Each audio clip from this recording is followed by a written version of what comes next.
بسم الله الرحمن الرحيم وإذاعة عدك قحوتيga Soomaaliyeed ee Sanca daawadayaal muuqaalkan aad arkaysaan waa ardaydii iskuulka qaxootiga iyo waliba macallimiintii oo ku mashquulsan seminar la rabo in ay siiyaan dadka qaxootiga Soomaaliyeed ee Sanca macallimiintaasi oo kal hore seminarkaasi ku qaadanayay xarunta dhexe ee Atra ee magaalada Sanca ayaa wajigiisii ugu dambeeyay oo aad hadda ka aragtaan ayaa waxa ay dejinayaan qaabkii ay iyagana u sameyn lahaayeen waxyaabihii ay soo barteen in ay u bandhigaan bulshada taasoo laga sugayo goordhow in ay bilaabaan si kastaba ha ahaatee macallimiintan iyo dhalinyaradan Soomaaliyeed ee ka watirsan iskuulka qaxootiga Soomaaliyeed ee Sanca ayaa muddo 4 casho ah waxa ay seminar ay ku qaateen xarunta Atra ee magaalada Sanca hay-adda hirgelisay seminarka oo la yiraahdo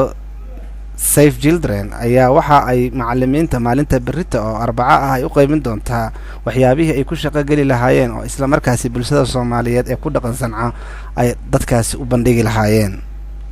macallimiintan iskuulka qaxootiga iyo waliba ardayda ayaa waxa runtii wajiyada ay ka muuqataa farxad fara badan iyagoo ku faraxsan qaabka u baxay seminarka muddadii ay ka qayb qaateen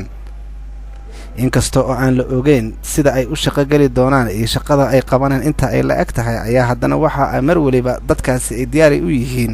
in ay bulshada Soomaaliyeed ee qaxootiga ku agabi ahaan dalka Sanca ay ka saacidaan dhinaca caafimaadka iyo waliba nafaqa darrada ku dhacda carruurta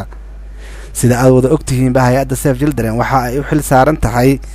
nafaqeynta carruurta iyo waliba adeega guud ee bulshada inkastoo ay dad fara badan oo Soomaaliya ay yaqaanaan in kalena aysan garanaynin hay'adda waxa ay qabata ayaa waxa markii aad aragtid hay'adda soo xasanaysa carruurta maadaama magaca ay wadaba ay tahay Children inkastoo aysan jirin waxyaabo waaweyn oo caqabad ah oo la sheegi karo oo ka hor yimid ardaydaasi iyo macallimiinta ka qayb qaadanaysa seminarka ayaa waxa ay ahaayeen dhalinyaro runtii mutacallimiina oo si wanaagsan ugu wada qayb qaateen barnaamijkii ay bixinaysay Safe Children Saciid oo ahaa nin dhalinyaro Soomaaliyeed iyo ninka la yiraahdo Qaasim ayaa runtii iyo Kuukay waxay ka mid ahaayeen ardaydii ugu firfircooneyd xilligii uu socdo seminarka wajiga seminarka oo berrito la gabagabeyn doono ayaa dhammaan waxyaabaha lagu qaatay waxa la soo bandhigi doonaa isbuucan soo socdo isla isbuuca ku xiga dhalinyarada ka qayb qaatay mashruucan ayaa waxa ay ka qayb qaadan doonaan ama ay baraarujin ku sameyn doonaan dhinaca qaxootiga Soomaaliyeed ee Sanca iyagoo dhalinyaradaasi loo kala